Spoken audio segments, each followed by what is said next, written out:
Students at George Washington University here in Washington have started a petition demanding the school abolish the nickname colonials. According to the petition, the nickname, quote, glorifies the act of systemic oppression. History evidently not the strong suit over at GW.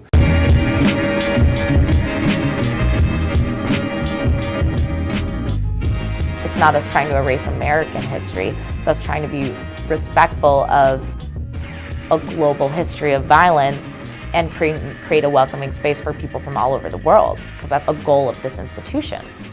There's a difference between like revising history altogether versus like revising what we find school spirit in, if that makes sense.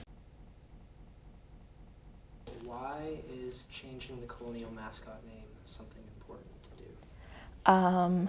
For a lot of reasons. It's historically inaccurate to associate with George Washington, that he himself would not have identified as a colonial in a proud manner. It was at the time used as a derogatory term by mainland residents. And that being said, what we do associate with the term colonial that is historically accurate is oppressive and exclusive to a lot of communities on campus.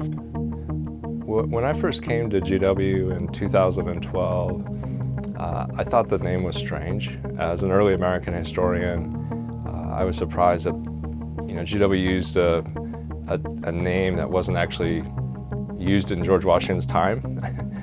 The word colonial was almost never used. The American colonists were called colonists, or they were subjects of the British Crown. So as a historian, I thought it was just off. Even if I walk around and I see the word that doesn't personally offend me, shouldn't the knowledge that it might personally offend one of my classmates, or that it does personally offend one of my classmates, be enough that I'm like, yeah, we can get rid of it, replace it with something that everybody feels comfortable seeing every day. If you go back and see why it was actually chosen in the 1920s, it's for reasons that I think we don't necessarily want to be associated with. During that era, there was something known as the colonial revival. It was an intense interest among Americans in the colonial past, and it was kind of like a nostalgia for a past that maybe never existed, that was very white, that excluded people of color. Part of it is like we need to look at how the community and our campus has changed over time. So what was the demographics of GW when this was chosen in 1926? Why was it maybe not a problem? Not only is this name wrong, but it's offensive, and so it's actually harming our institution.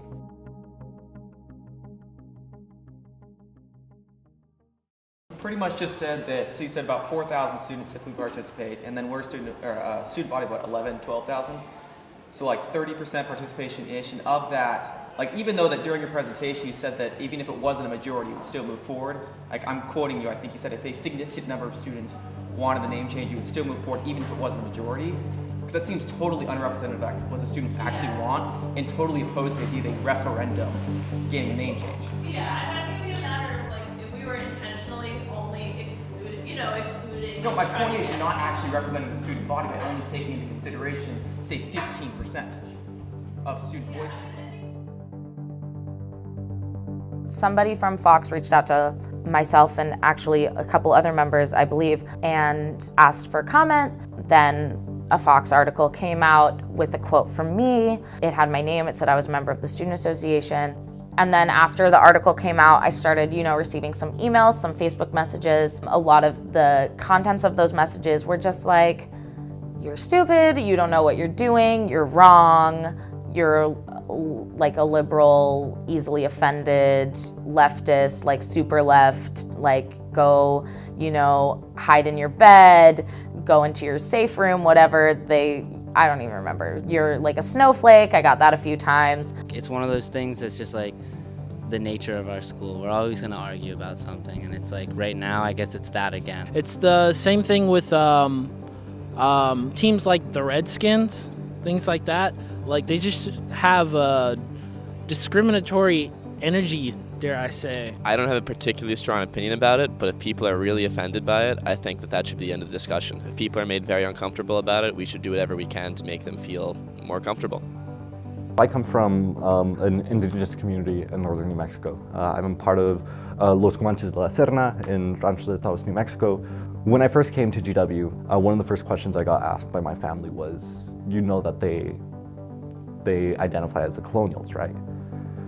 And I said, yeah. And they said, you know the history of our community, right? And I said, yeah. And and so it was always this kind of uneasy relationship that I had with the university. And so my freshman year, when I first came, it was interesting to try and navigate those spaces, especially as I was trying to find my place on campus. There's a saying back home that I always think about, which is, what impact are you going to have 7 generations from now? You're always thinking about that 7th generation.